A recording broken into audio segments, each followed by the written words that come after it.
नमस्कार दोस्तों, स्वागत है आप सभी का मेरे YouTube channel mind study point पे। दोस्तों, आज के इस वीडियो में हम लोग बात करेंगे इनकम टैक्स के बारे में। इसके पहले हम लोगों ने बेसिक्स ऑफ इनकम टैक्स के बारे में जाना था, जहां पे हम लोगों ने उसके हेड्स के बारे में जाना था और उसके काफ़ी चीज़ों के बारे में जाना था। अगर आप लोगों ने उस वीडियो को नहीं देखा है तो वीडियो का लिंक नीचे डिस्क्रिप्शन में है, आप लोग उस वीडियो को भी जाकर जरूर देखिएगा। तो अब हम लोग बात करें आज की इस वीडियो की, तो आज की इस वीडियो में हम लोग इनकम टैक्स के बारे में जानेंगे, जहाँ पे हम लोग पर्सन, एसएससी, असेसमेंट ईयर, उसके कैटेगरीज, हर एक चीज़ के बारे में डिटेल्स में समझेंगे। तो वीडियो को लास्ट तक जरूर देखिएगा।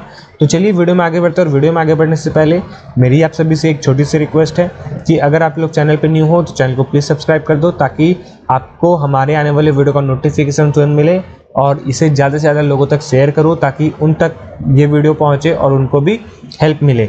तो हम लोग अपने वीडियो की तरफ बढ़ते हैं और आज कुछ नया सीख लेते हैं।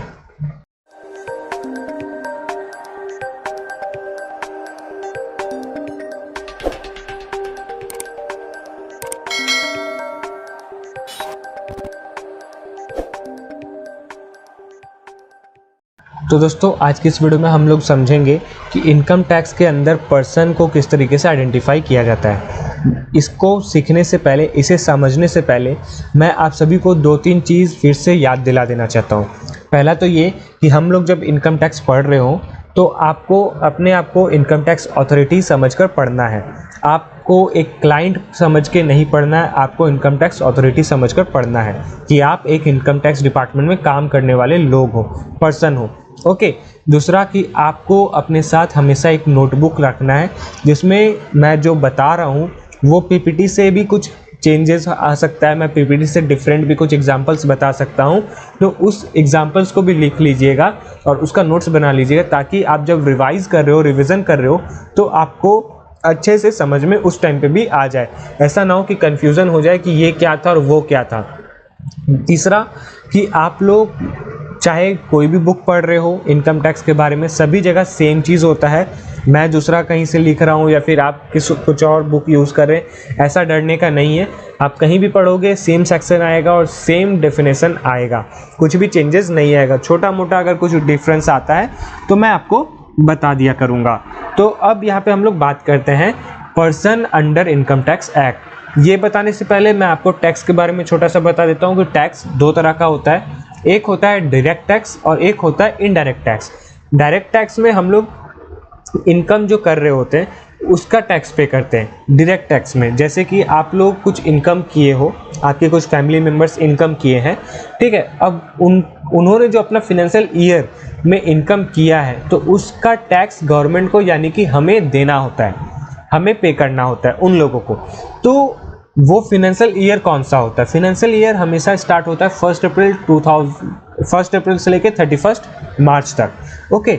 अभी जो है वो असेसमेंट ईयर चल रहा है, जो हम लोग आने वाले साल में यानी कि 1 अप्रैल में आने वाले साल में जो हम लोग फाइल करेंगे इनकम टैक्स रिटर्न, उस बीच जो 1 अप्रैल 2022 से लेकर 31 मार्च 2023 तक कुछ भी अर्निंग हुआ हो, उसका हम लोग गवर्नमेंट को टैक्स पे करते हैं, उसका हम लोग टैक्स रिसीव करते हैं अपने कस्टमर से। कस्टमर यानी कि जो भी इनकम टैक्स पे कर रहा हो, चाहे वो इनकम कहीं से भी कर रहा हो, अगर वो भिखारी ही हो और वो कहीं से इनकम जनरेट कर रहा हो, भीख मांग के इनकम जनरेट कर रहा हो, तो भी उसको टैक्स पे करना पड़ेगा। अगर इनकम टैक्स लॉ में कुछ ऐसा चेंजेस ना आया हो तो, जैसे कि इस बार जो इनकम टैक्स का एक नया रूल आया कि 7 लाख जिनका इनकम रहेगा उनको टैक्स पे करना नहीं होगा। तो जो 7 लाख से ऊपर है उनको टैक्स पे करना होता है। ओके। बाकी उनको टैक्स पे नहीं करना होगा। ये सब एक एग्जाम्पल है, आप लोग को मैं समझाने के लिए इस तरीके से बताता हूँ।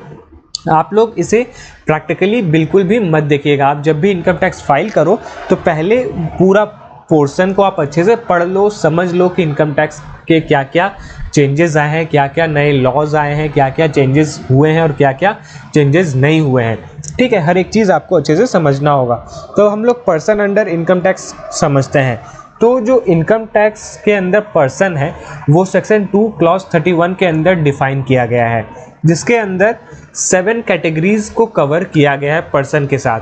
यानी कि पर्सन यहाँ पे उस चीज़ को कहा जा रहा है जिसको हम लोग ऐसे आइडेंटिफाई कर सकते हैं, उसके नाम से आइडेंटिफाई कर सकते हैं। चाहे वो कोई इंडिविजुअल हो, जो इंडिविजुअल सैलरी पर्सन हो सकता है, कोई सोल प्रोप्राइटर हो सकता है, कोई टीचर हो सकता है, कुछ भी, उसको भी हम लोग एज पर्सन से मेंशन करते हैं, आइडेंटिफाई करते हैं, या फिर इनकम टैक्स के अंदर कवर करते हैं। किसी HUF हिंदू अनडिवाइडेड फैमिली जो है उसको हम लोग पर्सन से कवर करते हैं। कोई भी कंपनी का नाम या फिर कोई भी फर्म का नाम जो रजिस्टर्ड हो या फिर अनरजिस्टर्ड हो फिर भी चलेगा।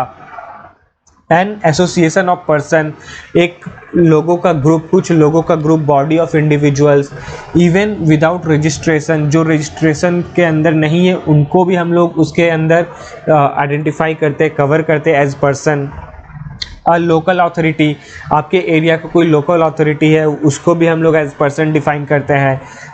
एवरी आर्टिफिशियल जुडिशियल पर्सन, हर एक आर्टिफिशियल जुडिशियल पर्सन जो है उसको हम लोग एज पर्सन कवर करते हैं। या फिर इन सभी पॉइंट्स में जिनको कवर नहीं किया गया है लेकिन उनको हम उनके नाम से जानते हैं, चाहे वो कोई मेडिसिन शॉप हो या फिर कुछ भी हो, कोई प्राइवेट लिमिटेड कंपनी हो, हर एक चीज़ को जो इन पॉइंट्स के अंदर कवर नहीं किया गया है उसको भी एज पर्सन हम लोग कवर करते हैं इनकम टैक्स के अंदर, सेक्शन 231 के अंदर। ओके, तो ये पर्सन आपको अब समझ में आया कि पर्सन क्या होता है। अब बात करते हैं person as assessee. Assessee section 2 clause 7 के अंदर डिफाइन किया गया है, बताया गया है। और एसएससी कौन होता है इसे हम लोग समझते हैं।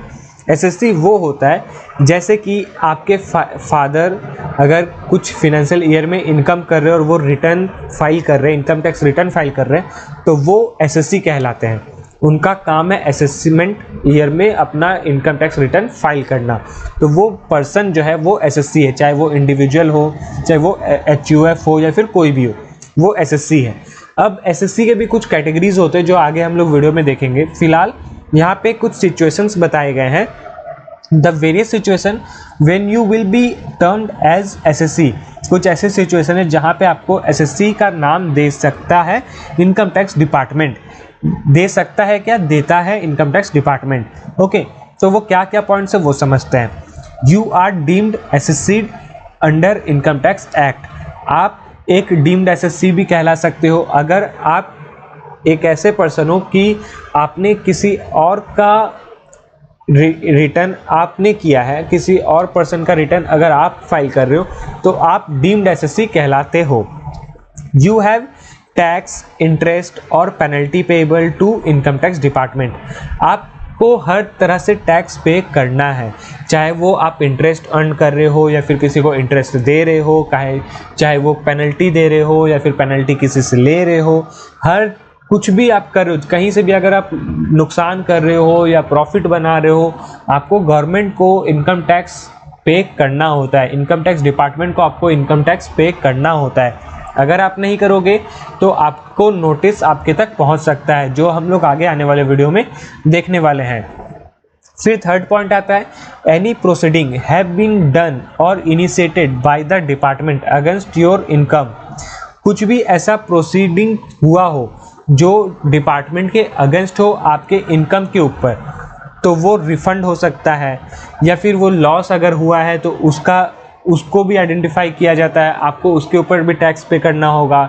चाहे वो रिफंड हुआ हो उसके ऊपर इनकम टैक्स आपको फाइल करना होगा, चाहे वो इनकम हो उसके ऊपर आपको इनकम टैक्स फाइल करना होगा। In respect of any person for whom you are assessable. और ये हर उन पर्सन के लिए होगा जो एसेसिबल है।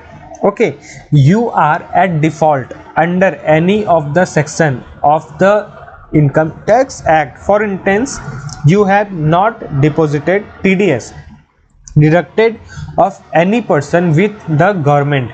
अब डिफ़ॉल्ट एसएससी कौन होता है? डिफ़ॉल्ट वो एसएससी हो जाता है जो अपना फिनेंशियल ईयर में अपना इनकम को नहीं फाइल किया है, इनकम टैक्स रिटर्न फाइल नहीं किया अपने फिनेंशियल ईयर के अंदर, या फिर किसी सेक्शन को अपना उसने मिस कर दिया है, तो उसको हम लोग अंडर डिफ़ॉल्ट के नाम से समझते हैं, कवर करते हैं।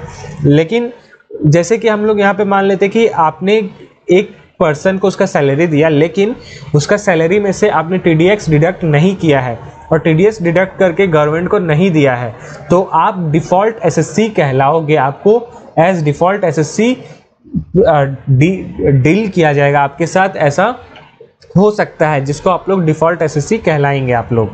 ओके, कवर जो होता है आपको इनकम टैक्स डिपार्टमेंट के अंदर आपको डिफ़ॉल्ट एसएससी के नाम से कवर किया जाएगा।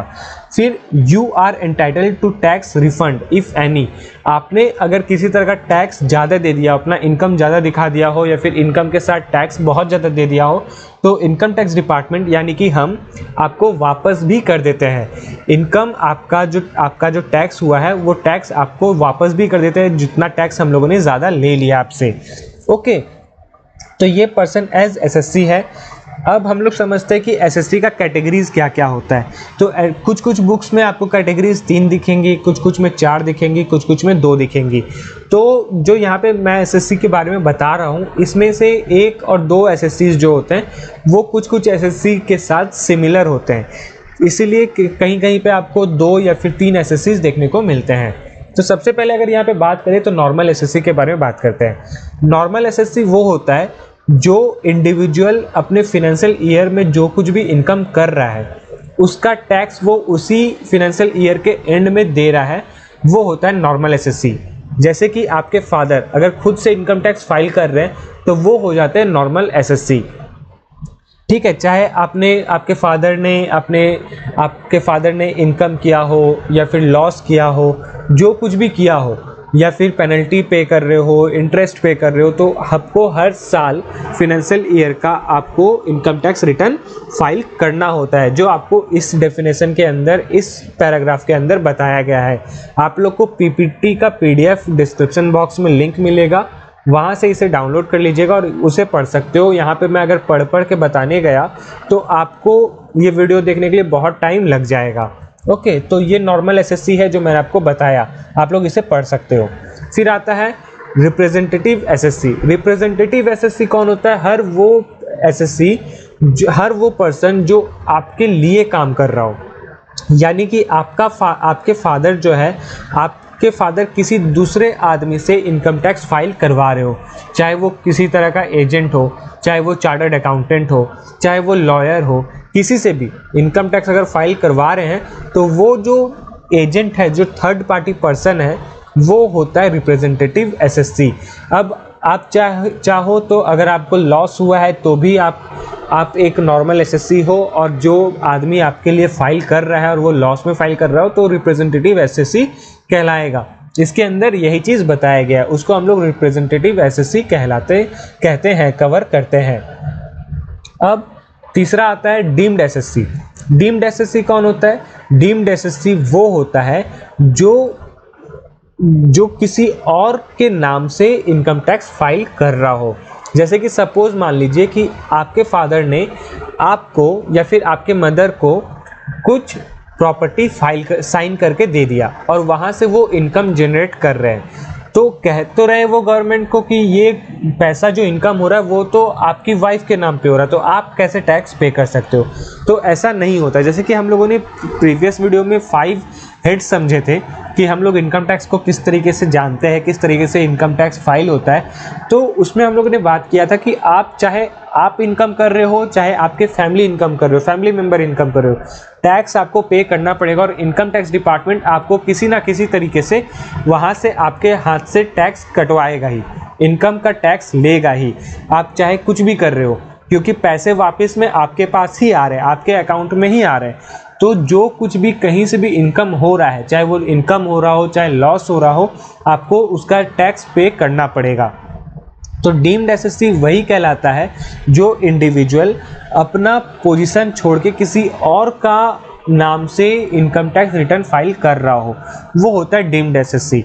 जैसे कि इसको मैं छोटा सा अगर पढ़ लूँ तो deemed assessee is an individual who is put in a position to pay taxes for some other person by the legal authorities, generally the individuals who are treated as deemed SST। जैसे कि मैंने आपको बताया, the executors or the legal heir of the property of deceased person who in return he has passed on his property to the executor is treated as deemed assessee. जैसे कि मैंने आपको बताया कि आपके फादर का जो प्रॉपर्टी था उन्होंने आपके मदर को ट्रांसफ़र कर दिया, लेकिन वहाँ से जो इनकम जनरेट हो रहा है वो आपके फादर के पास ही आ रहा है। तो एक तरह से जो डीम्ड एसएससी हो जा रही है वो आपकी मदर हो जा रही है, और जो नॉर्मल एसएससी हो जा रहा है वो आपके फादर हो जा रहे हैं। तो जो भी इनकम हो रहा है वो आपके फादर को इनकम टैक्स के रूप में दिखाना पड़ेगा, पे करना पड़ेगा अपने ITR फाइल के अंदर, इनकम टैक्स रिटर्न फाइल के अंदर।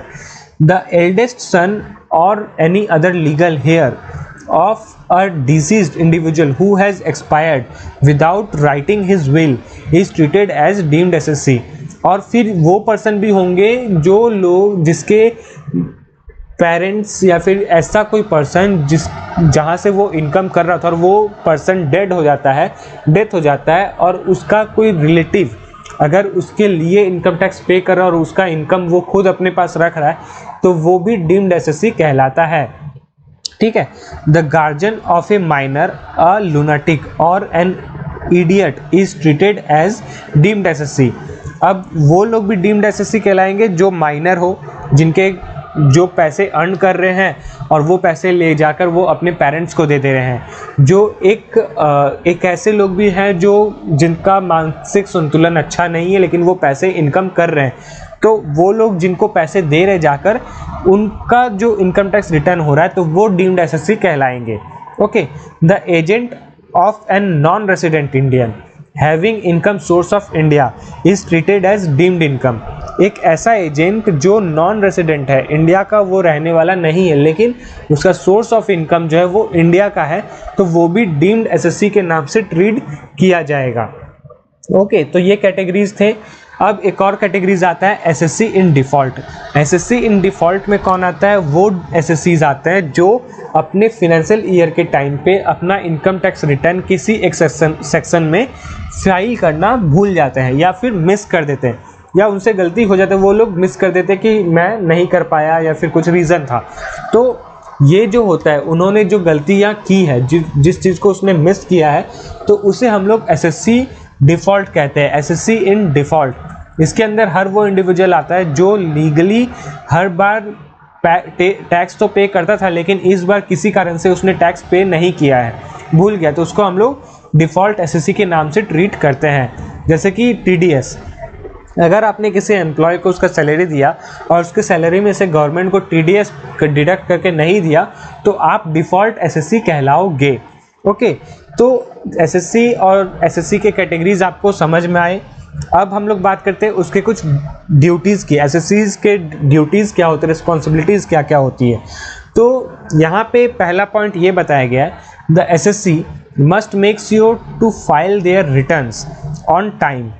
हर एक एसएससी को ये हमेशा ध्यान में रखना होता है कि उसको अपना टैक्स पे करना है अपने टाइम के अंदर। तो अगर उसका टैक्स ड्यू है तो उसको अपने फिनेंशियल ईयर का इनकम का टैक्स पे करना है within year. However many times an assessee might fail to file his return on time. बहुत टाइम ऐसा होता है कि एसएससीज जो होते हैं वो मिस कर देते हैं फाइल करना अपना रिटर्न को, अपना income tax return file miss कर देते हैं। तो जो लोग इसे मिस कर देते हैं उनके पास इनकम टैक्स डिपार्टमेंट की तरफ से एक नोटिस पहुंच जाता है और उस नोटिस में हो सकता है वो असेसिंग ऑफिसर्स कुछ सवाल आपसे पूछ रहे हो कि आपने क्यों नहीं फाइल किया है, क्या प्रॉब्लम है, आप अपने इनकम टैक्स को क्यों छुपाना चाह रहे हैं। और अगर किसी इनकम टैक्स ऑफिसर पे आपको शक आ जाता है, इनकम टैक्स ऑफिसर को आप पे शक आ जाता है कि आप किसी ना किसी कारण से, कुछ इस कारण से आपने इनकम टैक्स फाइल नहीं किया है, तो आपके ऊपर लीगल कार्रवाई भी हो सकता है। जैसे कि हम लोग काफ़ी टाइम सुनते हैं कि इनकम टैक्स रिटर्न का रेट पड़ गया है, इनकम टैक्स का रेट पड़ा है, तो वो इसी सब के कारण होता है कि आपका इनकम कुछ है और आप दिखा कुछ और रहे हो या फिर कुछ मिस कर दे रहे हो, तो ये सारा चीज़। तो आपका रिस्पॉन्सिबिलिटी बनता है कि हर टाइम आपका जो टाइम दिया हुआ है, जो आपको गिवन पीरियड दिया है, टाइम पीरियड, उस टाइम पीरियड में आपको अपना इनकम टैक्स फाइल करना है। ऐसे ही काफ़ी सारे बहुत सारे ड्यूटीज़ है जो यहाँ पे मैंने बता रखी है पीपीटी के अंदर। आप लोग इस पीडीएफ को डाउनलोड कीजिएगा और एक एक पॉइंट को अच्छे से पढ़िएगा।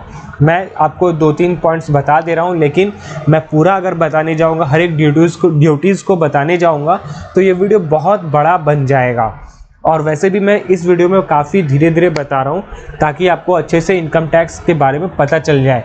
अगर मैं जल्दी जल्दी बता दूँ तो आपको इनकम टैक्स समझ में नहीं आएगा और फिर आप कंफ्यूज हो जाओगे। Okay, the assessee must make sure to file his tax return for the evident income for the particular assessment year as soon as he receives the notice from the department. तो जैसे कि आपको पहले मैंने बताया कि इनकम जो SSC होते हैं उनको बहुत ज़्यादा ज़रूरी होता है हर साल फिनेंशियल ईयर का जो उन्होंने इनकम किया है उसका टैक्स पे करना, और जो लोग पे नहीं करते हैं उनके पास इनकम टैक्स डिपार्टमेंट की तरफ से नोटिस जा सकता है।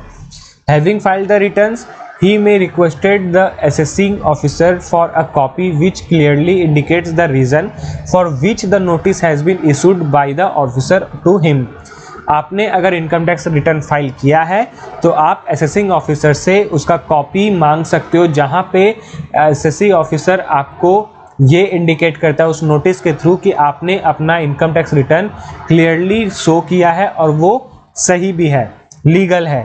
If the assessee feels that the reason stated in the copy are not valid and that he is not satisfied with the reasons, he may choose to file an object and challenge the notice and its validity। अगर किसी SSC को ऐसा feel होता है कि उसने कुछ गलती कर दी है या फिर उसने उस इनकम टैक्स रिटर्न के अंदर कुछ गलती आइडेंटिफाई कर ली है, कुछ उसने ऐसा फील किया कि वो जो है रीज़न जो दिया गया है कि आपको इतना टैक्स पे करना पड़ेगा, उस टैक्स से आप सेटिस्फाई नहीं हो, उसका रीज़न जानना चाहते हो, तो आप एसएससी ऑफिसर को चैलेंज भी कर सकते हो नोटिस डालकर, और ये वैलिडिटी भी होता है, वैलिड भी होता है। The assessee must also make sure that he has solid reason to file the objection. उस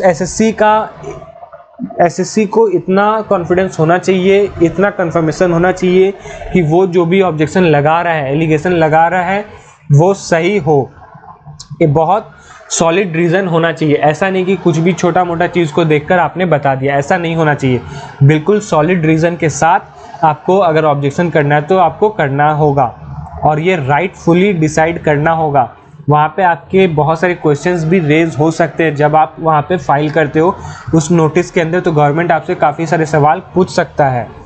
the assessee may also choose to put forward a request to the concerned assessing officer and ask him to give other reasons if the claims made by SSC are dismissed by the officer। अगर SSC कुछ ये choose करे कि जो assessing officer ने बताया कि आपने ये सारी चीज़ें की थी जिसके कारण आपको टैक्स इतना देना पड़ा, और अगर आपने वहाँ पे देखा कि हाँ मेरा सही है, मैं जो भी कुछ कर रहा था जो असेसिंग ऑफिसर ने बताया वो सही है, तो कोई बात नहीं, लेकिन आपको ऐसा फील होता है तो आपका जो क्लेम है वो डिसमिस भी हो सकता है, क्योंकि आपने एक असेसिंग ऑफिसर को चैलेंज किया था और उसने आपको गलत साबित कर दिया, आपके चैलेंज को गलत साबित कर दिया, तो आपको जो क्लेम मिलने वाला था वो हो सकता है डिसमिस हो जाए। ओके, तो ये सारे कुछ ड्यूटीज़ बनते हैं। फिर कुछ और ड्यूटीज़ हैं जो बहुत ही इजी ड्यूटीज़ है, आपको ये अच्छे से पढ़कर भी समझ में आ जाएगा, तो हम लोग इसे स्किप करते हैं और हम लोग अब आखिरी अपने ड्यूटीज़ की तरफ पहुंचते हैं, जहां पे आपको ये बताया गया कि आपको अपने असेसिंग ऑफिसर से हर जो भी प्रॉब्लम आ रहा है, जो भी नोटिस इशू किया गया है, आपने अगर इनकम टैक्स रिटर्न फाइल नहीं किया और आपको नोटिस आया तो आप उसमें रीज़न बता सकते हो। आपसे जो रीज़न पूछा गया है, असेसिंग ऑफिसर ने आपसे जो रीज़न पूछे है कि आपने क्यों नहीं भरा, तो आप लोग उन्हें सही सही बता सकते हो। और आपको हमेशा इनकम टैक्स पे करना होता है, जितना भी इनकम आप कर रहे हो, जो भी आपका सही इनकम है वही इनकम आपको बताना भी पड़ेगा। He has logged N objection to the given notice and the reasons given to him by the assessing officer as he finds them to be unsatisfactory। ठीक है, जो चीज़ मैंने आपको बताया और प्रीवियस ड्यूटीज़ में जो मैंने आपको बताया सेम चीज़ यहाँ पे वो लोग बता रहे हैं। ओके, अब हम लोग बात करते हैं असेसमेंट ईयर के बारे में। असेसमेंट ईयर और प्रीवियस ईयर क्या होता है दोस्तों? काफ़ी कन्फ्यूज़न होता है असेसमेंट ईयर और प्रीवियस ईयर क्या होता है लोगों को समझने के लिए। तो प्रीवियस ईयर वो होता है जहाँ पे आप लोग अपना इनकम उस समय बना रहे होते हैं, और असेसमेंट ईयर में आप लोग जो अपने प्रीवियस ईयर में इनकम अर्न किए हो आके रिटर्न फाइल करते हो, वो होता है असेसमेंट ईयर। जैसे कि आप अभी चल रहा है 2023, तो 2023 1 अप्रैल 2023 जो है आपका वो असेसमेंट ईयर है। आप असेसमेंट ईयर में अपने 2023 के असेसमेंट ईयर में 2022 टू 2023 का जो फिनेंशियल ईयर है आपका प्रीवियस ईयर, उसका इनकम टैक्स रिटर्न फाइल करते हो। जैसे कि सपोज मान लीजिए कि आपने इनकम किया है 21 अप्रैल 2022 से लेके 31 मार्च 2023 तक, ये आपका प्रीवियस ईयर है। और असेसमेंट ईयर जो चल रहा है जिसमें 1 अप्रैल 2023 जो आपका नया ईयर स्टार्ट हो रहा है, वो आपका असेसमेंट ईयर है। उस असेसमेंट ईयर में आप इनकम टैक्स जो रिटर्न फाइल करोगे वो फाइल करोगे 1 अप्रैल 2022 से लेके 31 मार्च 2023 तक का, तो वो होता है असेसमेंट ईयर। ओके, जो यहाँ पे नीचे आपको थोड़ा सा उसका डिटेल्स में बताया गया है।